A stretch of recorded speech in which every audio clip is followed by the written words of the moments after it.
Na2SO4 BaCl2 BaSO4 ఇది క్రియాజనకాలు కమ్మా అది క్రియాజన్యాలు అయితే ఇక్కడ ఏమున్నాయి LHS RHS రాసుకోమన్నా కదా LHS లో ఏమున్నాయి RHS లో ఏమున్నాయి ఒకసారి రాద్దామా LHS RHS లో ఏమున్నాయి రాద్దాం ఒకసారి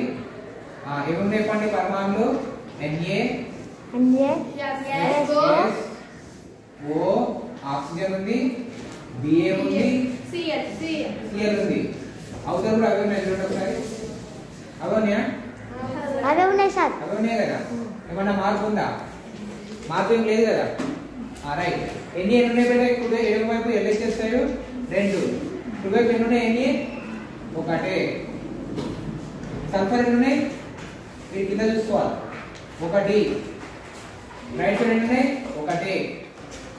ఆక్సిజన్ ఉన్నాయి ఇక్కడ 4 అక్కడ ఎన్ని ఉన్నాయి బేటా 4 బి ఎన్ని ఉన్నాయి ఇక్కడ 1 అక్కడ ఎన్ని ఉన్నాయిరా 1 క్లోరిన్ ఎన్ని ఉన్నాయిరా 2 అక్కడ ఎన్ని ఉన్నాయి 1 సార్ 1 ఇప్పుడు మార్చాల్సింది ఏం చెప్పండి ఒకసారి మార్చాల్సింది ఇది ఒకటి Na ఇవన్నీ సేమ్ కండిషన్ రైట్ అవును సార్ ఇది మారవాలి కాబట్టి RHS సైడ్ ఏం చేయాలి RHS సైడ్ ఏం చేయాలి గుణకారం